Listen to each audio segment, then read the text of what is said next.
Okay. Okay. So the first question is this. Is anime more traditional slash conservative than the current Hollywood? Crimcon, you have the pro stance. You have 2 minutes. So in the modern day of Hollywood, people are getting oppressed for if they have any conservative views on Trump and anything like that. You basically get fired if you're a Hollywood actor and you're open about supporting Trump or other conservative virtues like if you're anti-gay or whatever. Um, Another thing that I thought was worth noting about Hollywood is that there's a lot of scandals of minors who do sexual acts that are illegal to get a certain Hollywood position. They'll have like these minors that will come in, like usually females that will do sexual acts with like um, someone that's working in the business that owns the business. Other things to note is that in regards to anime, there's even been animes with Trump, and there's been traditional animes. And historically speaking, I think anime is also more conservative than Hollywood because it all started from uh, Miyazaki. He's the famous Japanese filmmaker that made a lot of famous animes like Castle in the Sky and Totoro and others. The point I'm bringing is that um, these have a lot of family virtue, and what makes something traditional, what makes something conservative is the whole idea of family. But I guess in the modern day that's not as true as much. But anyway, I think that in conclusion, because of the suppression of traditionalism in Hollywood and stuff, that anime is just by default more conservative probably, despite like all the degenerate sides to it as well. You would have to argue whether or not that libertarianism versus uh, left wing fiscal conservativeness or anything like that. You would have to argue which one makes something more traditional. Okay, Crimcon, I'm gonna have to stop you there. That's 2 minutes. Thank you for that. All Mhm. right, MJ, you have 2 minutes for your Constance opening statement. I'll let you start when you're ready. Well, I would just like to say that Hollywood have always pushed the envelope. I would say that I would trade conservative with actually censorship because before censorship happened, Hollywood had a whole bunch of horror movies in the 1920s that showed blood and gore. There was actually this horror movie that actually showed a woman whose eye was actually open. If you actually check out this channel called Blame It on Georgie, it actually um, shows you this video about the most terrible 1920s horror movies and stuff like that. So Hollywood have always pushed the envelope. Anime, the envelope have already been pushed. They're like the people who work at who's the mailman. I mean, the envelope have already been delivered to them, and they're just recycling used ideas. Hollywood have always been much more liberal and open to new ideas than anime, which wasn't really tied in tradition. It was just pretty much the Japanese take on animation. That's why it's called anime. I would say that personally, I think that anime is a little bit more sicker. You related to Hollywood talking about the attack of kids. Well, in Japan, they actually sell like child underwear for like by 14-year-olds in vending machines. So that's kind of a little bit more weird, I would say. But Hollywood have always pushed the envelope. Um, I don't how how much time do I have left? Oh, You have 8 seconds. oh, okay. Well, God bless America. That's all I want to say. Okay, and with that, Crimcon, you can make your rebuttal. Okay, well, if anime didn't exist, then Trump likely would have not won the presidency because the way that Trump won the presidency is through his monetary gain, right? People making YouTube memes about him, like whether it's like a singing parody that's edited or like some anime commercial or others. The other thing is, okay, this question is more about the current state of Hollywood, not how it's built off of. Like, so when you're talking about like all these horror movies and gruesome movies and like uh anti-degenerate movies, I guess you could say, like those aren't current day Hollywood anymore. Those are old Hollywood. But anyway, back to my point, I still have to talk about the whole Trump getting elected thing. Uh, the reason he got the presidency is because of memes, and memes have were kind of the main driving force for this presidential election. Um, so many people hate him, yet somehow he won the election. Um, this is because he's infamous and has the most notoriousness. Who are you going to support? Someone that you have never heard of before, or someone that you feel very familiar with all this notoriousness? Obviously, the latter. Um, Anime is a big contributor to this because in the modern day, you have a lot of anime weeaboos and fans and stuff that support Trump or even identify as a Nazi. I personally know one. He says that he's married to an anime girl and that he's actually like a fascist Nazi. All right, that's 2 minutes. Hey, man. Okay, MJ, you have 2 minutes to make your rebuttal, and then it will open up to the audience. All right. The reason why Trump was elected was not because of anime. Japanese people make up less than 1% of the voting population. And when it comes to the population, they make up less than 0.5%. So I don't think a 50-year-old white voter from Wisconsin voted for Trump because he saw the coolest, newest anime. I don't know how you tied that up. But let me tie it back to Hollywood. The reason why people voted for Trump is because the big Hollywood elite said that he was a bad guy and everybody hates Hollywood because they're unoriginal trash. That's why nobody voted. I have never heard of a president who was voted because he had the best anime platform. Anime is mostly used. Are y'all trolling me? No, it's just hilarious. Yeah, keep on going. Anime is mostly used by people like from their teens to 20s, the voter group who is less likely to vote Trump. So I don't know how you tied this up, but people like, let's talk about Hillary Clinton. You say that who would be most likely to vote for Trump because of his experience. It sounds like you're voting for him because you love his trolling, man.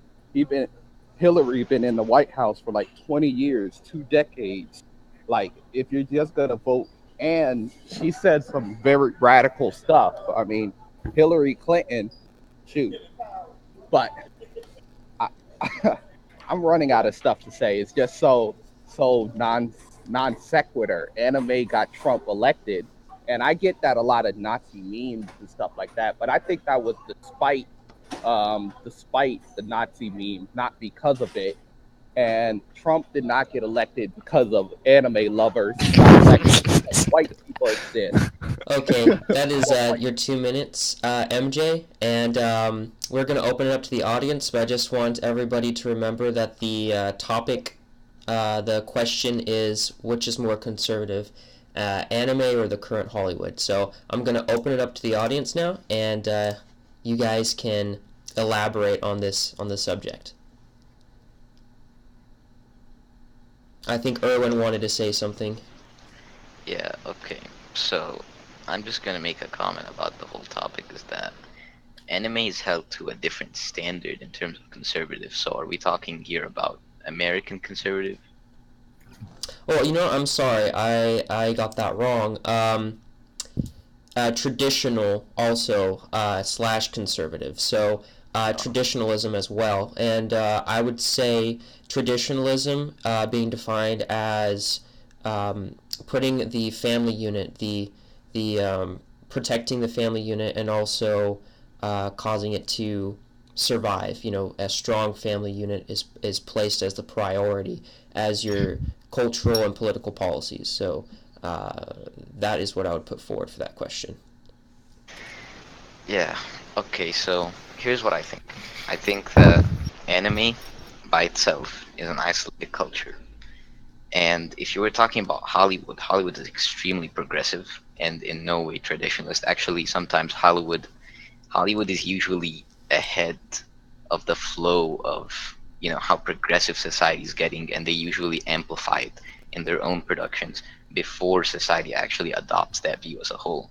So I'd say that anime by itself in its own culture is a lot more traditionalist than Hollywood. It's not progressive by nature, and it's not inherently advancing in terms of the societal structures, or every time society changes their view on something, anime is going to adopt or amplify it. So I'd say Hollywood is less traditionalist. Okay, that was great. Anybody else?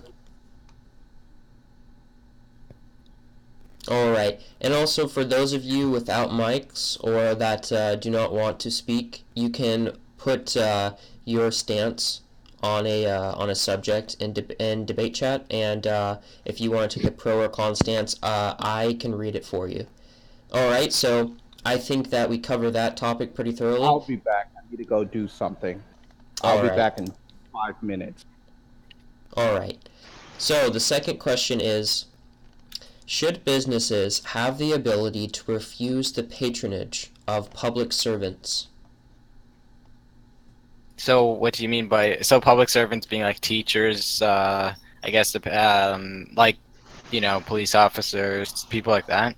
Basically, anybody that has their career or job in politics and political structures. So, Oh, so does it have to be politicians, or can it be like people who work for the government, or people whose salary comes from the government? sure. But mostly I was referencing what happened to Huckabee when she was kicked out of a restaurant. Oh. Yeah. Yeah, I would say I'll take the pro. Why not? Okay, so Noah's taking the pro. Who would like to take the con? Anybody at all? Okay, so for this So, one, wait, Erwin, wait. did you want to take the con on this one? If I took the con, I'd be saying that businesses shouldn't have the ability. Yes. All right, To I'll take it. reject public servants. So, say for instance, if the president came in, or a senator, or a representative from the government. Okay, so I'll take no. Okay, so Erwin will take the con, and Noah is taking the pro. Noah, you're going to have 2 minutes for your opening stance. All right. So should I start now? Yes. Well, I believe that every business should have the right to serve and deny service to whoever they want, including public servants, particularly because the products being served and the service being delivered is a product of the fruits of their labor, and it's something that they create, it's value that they create. So as a result, they should have the ability to distribute the value that they create however they want, because of the fact that it's theirs and because of the fact that it's not the politicians. So if the politician goes into a business, right, and tries to receive a service, it's not their service until they either pay for it, or unless if the other person, the other party, the party that creates it, consents, right? And I think that this consent is important because when people feel like they're working for their own best interests and their own values and what they value, which includes politics, if they don't like a particular politician, they're more likely to be more empowered to create things, and they're more likely to be more productive because they see themselves in their work and they feel like their work can be a reflection of their values, right? So as a result, being able to refuse politicians, I mean, I wouldn't personally advocate for that, but I would advocate for their right to refuse politicians because of the fact that they might not necessarily reflect the values of the restaurant or the establishment, right?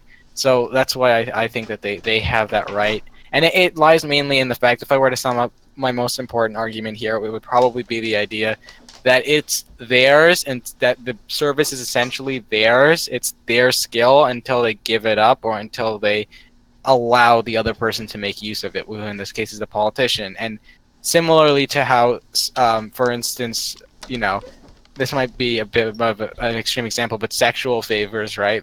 You wouldn't force somebody to, or I mean, some people would, but I mean, obviously, the majority of people would say it's not a good idea to force somebody to give it to you.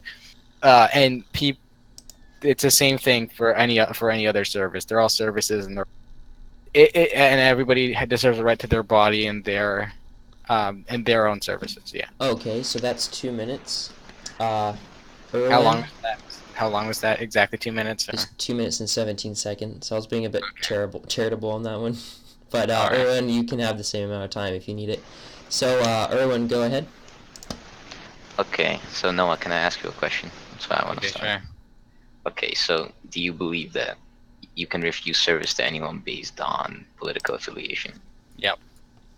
Okay, so do you believe that you can refuse service to anyone based on, for example, sexual orientation?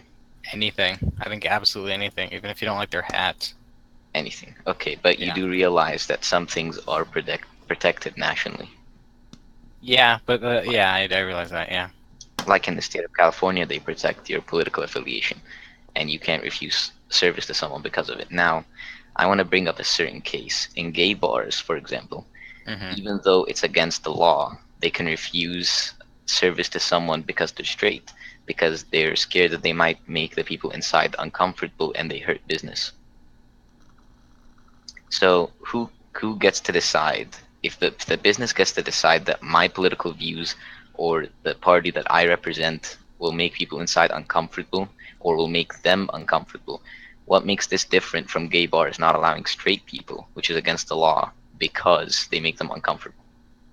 Well, I I'm don't. fine. And because you asked Noah those questions, I'm going to just count that as your rebuttal, and Noah will get Yeah. the rebuttal. Yeah. He can answer. Okay. Well, I don't. I mean, as to my knowledge, I don't think gay bars deny straight people. I think straight people just don't go in there because generally they don't have any business there. I mean, I've never heard of that. I mean, do you have an example of that or? Yeah. So okay, so my door sign is a blog, right? And he's a manager of a gay bar, Yeah. and he said he's straight, but he said that 16% of people that come in are straight, but over 32% of the people who apply, which is half, he split it. It was actually 32.5%, but he split it because, to make it exactly half, are straight and they don't get in, which even though they're like completely qualified to get in. So there's sufficient evidence that this gay bar specifically Yeah. denies them because they're straight. Service or employment? No, not employment, to get in. Oh, Service. to get in. Could I ask you something? Okay, so what's your question? I don't understand like what your My question is, do you think that this is right, that they can deny them service because Yes. they're afraid that it would make people inside uncomfortable? Yeah, I think so. Yeah. Okay. Now, do you think... Okay, I'm not going to ask a question. I'm just going to state what I think right here. Okay. I think that politicians are representative of a political party. And political parties generally in the United States have to cooperate together, to reach a compromise or anything.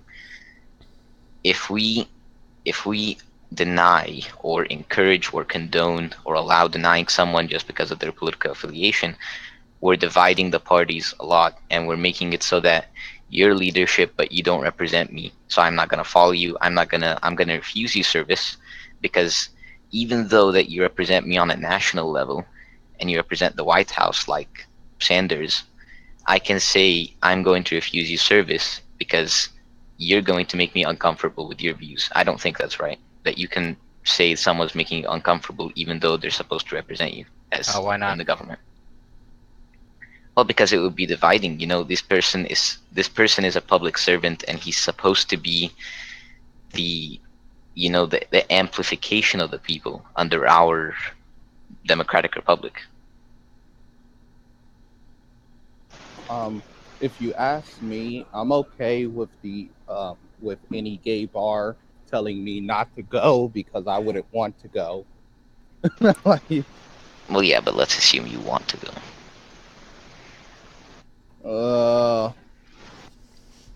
For what reason? Like, Because you'd make them uncomfortable. You know, the people inside. You'd hurt business. no. What reason would I want to go in the gay bar? Am I bleeding to death and I need to be stitched up? What? Well, I don't really care about the reason. It's just the fact that these people in the statistics wanted to go in. I'm not going to ask them the reason why they want to go into a gay bar. Well, let me phrase it like this. Do you feel that ugly people are being discriminated when the bouncer says you can't get into a club? Yeah. They are? Hmm. All right. I mean, Well, that's quite literally discrimination. If I think it's right or not, I think it's completely applicable. Like, you could do it. It's permissible. It's morally right. You can not permit someone because you just don't think that they're going to, improve business in your club. But it's discrimination. all right. Now, since we're in America, I have to ask, do you think that we should have a ugly people affirmative action? No. Like, because I wouldn't mind that, like, because I think that like the government should like pay for dates and stuff like that. I'm of course pulling your leg, but that would be cool if they had like the ugly people affirmative action. Then the government like takes you Have to a a 5 quota. star You need this restaurant. many ugly people in your club. Okay, well, I think that we've gone a little bit off track with that one, but we're gonna move on to the next question. Yeah, I'd rather too, because I just tried looking up an article really, Okay, but I was pro from the beginning. sure. Okay, so 3. Are college degrees an efficient way for businesses to ascertain if a potential employee is competent? Who wants to take the pro on that? Anybody wants to take the con?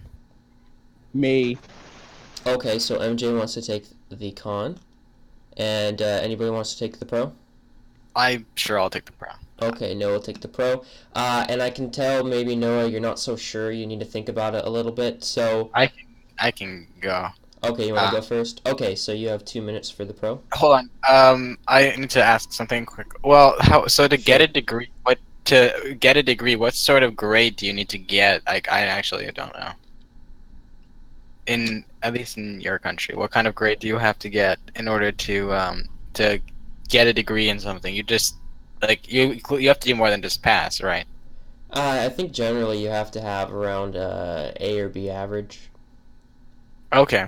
I'm not exactly sure. So the question here is: are college degrees an efficient way for businesses to ascertain if a potential employee is competent? So keyword there being competent, not necessarily better or more competent than somebody who wouldn't have one. Just generally, is it a way? Like, Is it is it an efficient system? okay? I'll defend it then. Okay. I would say that it is. I think that having a degree, of course, having a college degree that is relevant to the job, not some useless degree, because we already know there's a ton of those.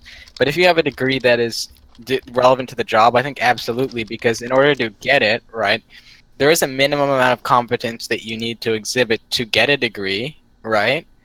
And the thing is if you don't have that degree, there's no real way of knowing. Oh, I shouldn't say there's no real way of knowing whether or not you have competence, but because there's stuff like portfolios and stuff like that. But I mean, it depends. See, the thing is, also depends on the field, right? If you're talking about somebody like a doctor, that's very different from somebody who works in who's an animator or something. So, I mean, do you so you get what I'm saying here, right? Because in the arts you can show a portfolio. I think it depends. I think it depends on on the on the profession. Can you just give me like an example of profession? Because Engineering. engineering. Well, yeah, I think so because there's. I mean, you can still submit a portfolio for that as well. But I'm saying that I think you do need a minimum amount of competence to get a degree, and it's a pretty finite amount of or it's a pretty defined amount of competence that's required. And I think that aside, it's a pretty solid system. Besides, maybe the teacher might have been a bit more lenient, but generally speaking, you still have to exhibit it is a way of showing you exhibited competence because the school is giving you a degree because you exhibited competence. If you don't exhibit competence in that field, you wouldn't have a degree in it, right? Whereas somebody who doesn't have a degree, there's, I mean, there are exceptions, but generally speaking, there isn't as much of a. You can't be as sure that they're competent because they haven't gone through that sort of extra step. They haven't gone through that extra way of verifying their competence. So yeah, that's all I'm gonna say. Because All right. So, Erwin, it is your turn to take the con position. Just let me know when you're ready, and I'll start the timer. I think another person picked con because I didn't pick anything for this. yeah, so no. Who was it? I thought it was Erwin. Was it It MJ? was me. Oh, I'm sorry, MJ. Okay. You're fine, man. All right. Okay. So, Start. all right, I will start now. So my opponent seems to be with 1 foot in and 1 foot out. He was a little bit iffy on whether his stance is true or not. I'm going to say my stance is true, and simply for one reason. Different demographics have different special interests and access lowered to them, causing them to be less professional and less trustworthy of the job. Like, for instance, females have a lower standard when it comes to basically everything. Females have a lower standard when it comes to joining the military. Females have a lower standard when it comes to joining STEM. Females have a lower standard.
Right. Okay. So MJ, that was good.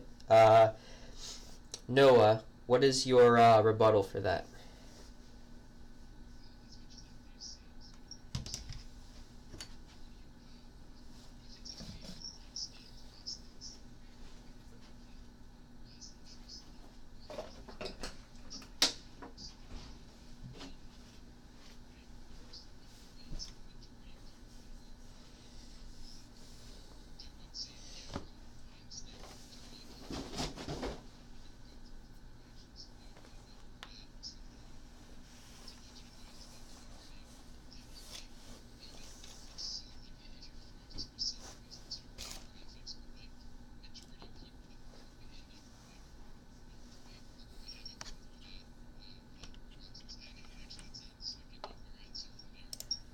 But yeah. So I mean, you're still talking about a minority, and that ultimately, I guess that would be an issue with the system, right? But is that necessarily an issue with? I guess if you look at the idea, a college degree in theory should, you know, be a sign of competence. So at that point, the solution there wouldn't be to just ignore the degrees. The solution there would be, oh well, how can we fix the system so that degrees are more reliable as evidence of competency. All right, and MJ, it's your turn for the rebuttal.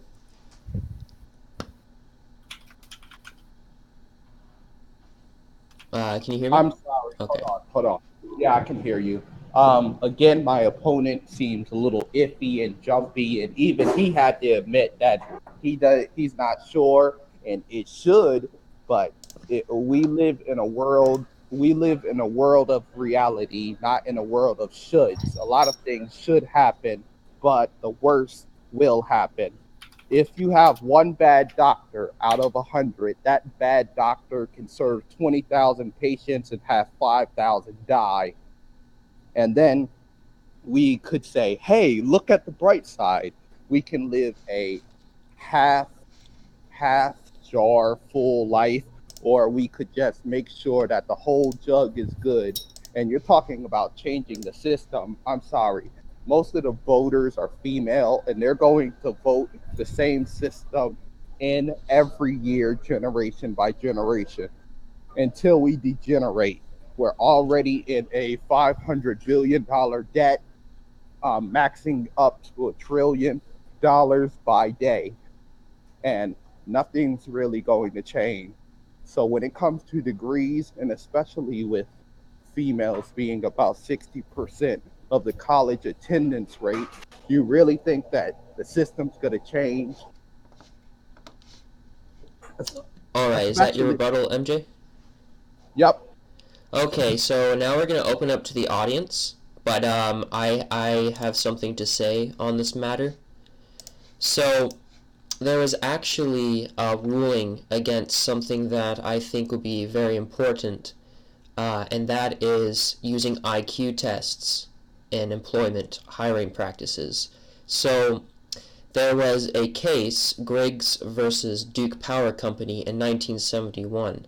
The U.S. Supreme Court found that a particular use of IQ tests in hiring practices caused a disproportionate impact on African American employees. Disproportionate impact can make a facially neutral policy illegal under various U.S. civil rights laws. And it goes on to say, this is not a blanket ban on IQ testing in employment, but corporations being risk-averse, most of them don't really do it much anymore. This is a very happy outcome for universities, since it gives them a virtual monopoly on discriminating on the basis of intelligence. Since that is really useful to do, all a university has to do is maintain its reputation as being a mostly reliable discriminator, and the actual contents of what it teaches are virtually irrelevant. This is something that I have seen crop up in my own education as well, taking courses that have nothing to do with the core subject or what profession I'm trying to get into. So for instance, if I'm an engineer, I'm trying to be an engineer. I don't really need to take a course on African American history. It's just simply not relevant to my career, to my position. So I think that something that would be more efficient, instead of spending 4 years in college taking excessive amounts of academia, what companies could do is have the employee, the potential employee, take an IQ test and then gauge them in other ways to see if their IQ is good spatially or verbally, etc., with different tasks. That's what I would put forward. Does anybody else have any other anything to say about that? I Well, I agree think with you. the issue with using IQ in employment is the fact that IQ, all it really tells you, it's sort of like it's heavily genetic and it's heavily it's heavily inherited and stuff like that. But somebody can have a high IQ but have like a low drive, or have a high IQ but not work efficiently, right? Like I can personally testify to that.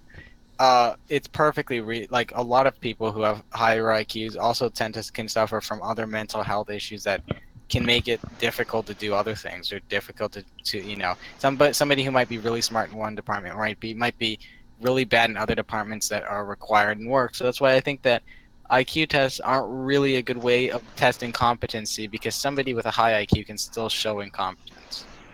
Sure, I agree with that to a certain extent, but I would say if you have these IQ tests, you're first establishing that they have the mental capacity to do it. So all the rigorous academia, the 4 years of going through school, 4 to 8 years, some people even longer than that, could be brushed aside by just noting, okay, this person has the ability, has the capacity to do it, and now we can test them with tasks, and also you can test them in a short period of time, a few months, to see if they're actually a good employee. So I think it's compared to what?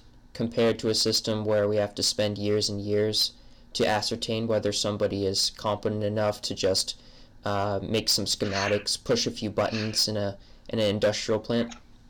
Yeah, but the issue there is also then the person doesn't have to work for it. The person just has to show up and be smart. And they don't have to actually necessarily practice, get better at it. Like, because having the capacity doesn't necessarily mean that you will use that capacity. And that's if you're proposing IQ is only one of the many tests that you, or one of the many ways. But in a well-oiled and working system, somebody shouldn't even get that far had they not had the proper capacity, right? I'm not sure. I think it's another one of these barriers to entry. Like, for instance, in the software industry, um, you can have a degree in mechanical engineering and you can still become like a head senior software administrator or manager of the team. Also, you can go in with no degree at all and have certain certifications underneath your belt, or you can show them what you've done yourself. So certain projects, like for instance on certain websites, if you have projects listed underneath your name that you've completed, they actually look at that as indicators that you'd make a good employee. So again, I just reiterate that right now, people that are getting degrees, once they have a job, they're not fulfilling this greater capacity you're talking about. Now, maybe in college they're being pushed to do so, but what we can see is that it's the academic rigor there is far exceeding the need in the industry, and we could get more people into that industry and not waste money and time wasting it on academics. Like, for instance, when I was going to school, all the things I studied were very hard. When I started working, it was incredibly easy compared to that. And I might actually, if you talk to any engineer, like 80% of the things they learn in college, they don't ever use again.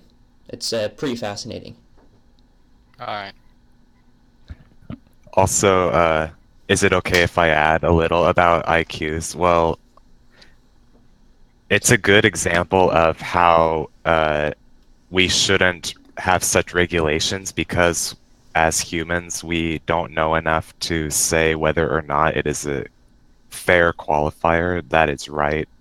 The problem I have with IQ is that I don't believe that it's a good way to measure anything at all, because the reason why it is tied to ethnicity is largely due to their environmental background. Obviously, if you live in a very industrious and technological environment, your IQ is going to be a little higher. They try to make IQ tests something that you cannot study, but the reality is that you can study it and improve it. It's like with anything.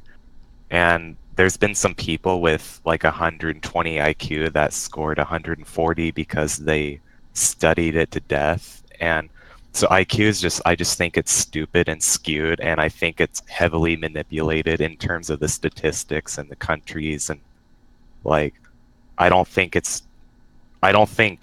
race really correlates with intelligence, but I guess that's a little different. Anyway, I just Yeah, think yeah, Yeah, I that think would the be a thing little about different. IQ, I think thinking about IQ is, I mean, we live in our society. We're so afraid to acknowledge natural hierarchies when it comes to human beings because we're told, oh, everybody is completely equal, everybody is the same.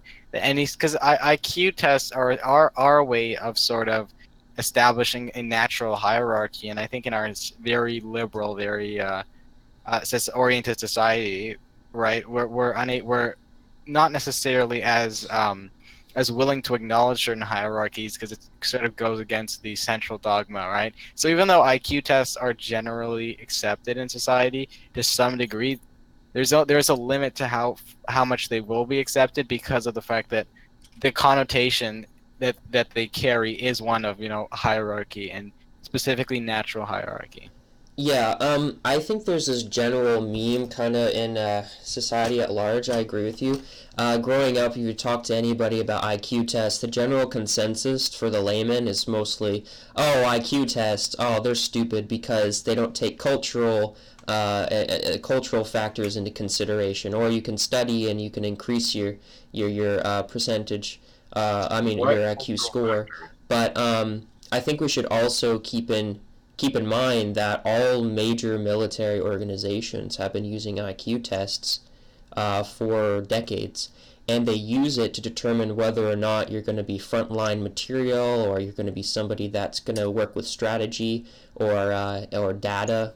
And it's not something that institutions that require real competency take for granted. They actually view IQ as a very real thing. Not only that, but people that study IQ have found that it's something that is heritable. So when you're a child, I think it's like 60% inheritable, heritable, and then as you get older, it's 80% heritable. I think I'm not sure if those are the exact statistics, but it's somewhere around there.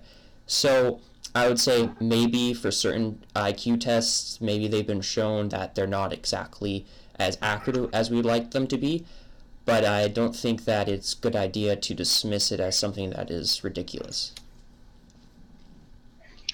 Okay, can I come in for a second just to address Sure. that real quick? The problem with IQ tests is that you would have to, at least in the US, you'd have to have the employer have the burden of proving the justification of what was it? It was the justification of business as well as something else that the Civil Rights Act amended.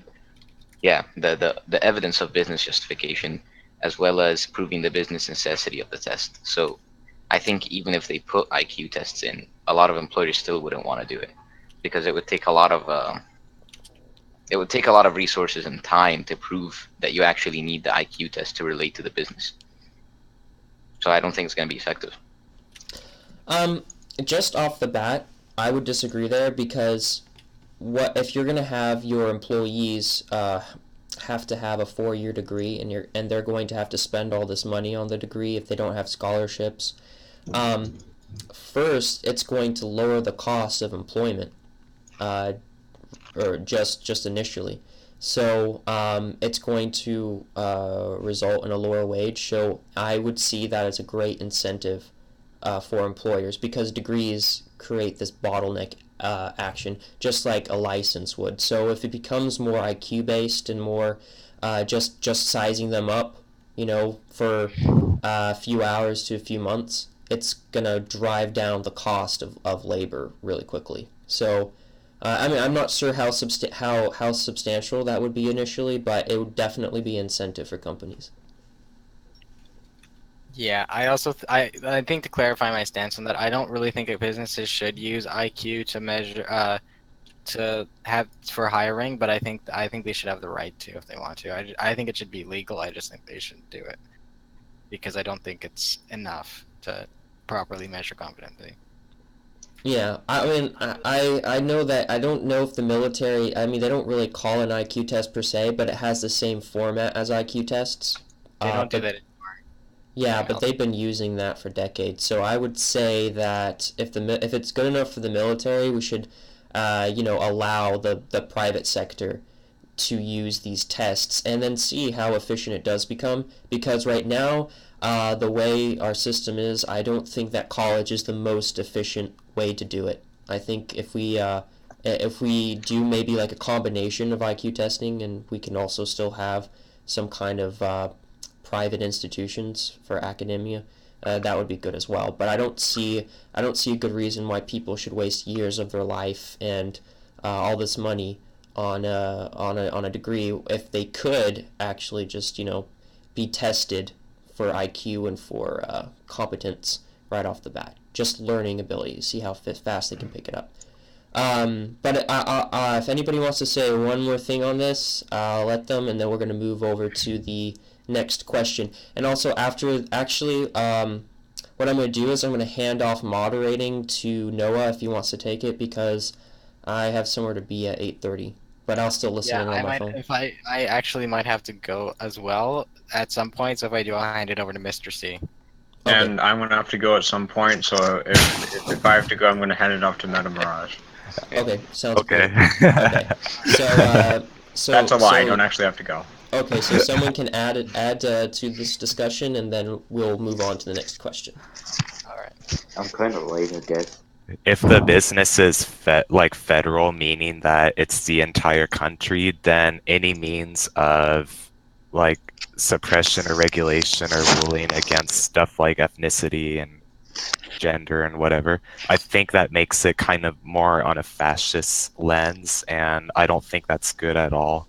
So, and there's a lot of businesses that originally started out as a business and then kind of became tied to the government. So therefore, I just think it's situational, but that in general, I don't really like the idea of refusing patronage of public servants or anyone like that.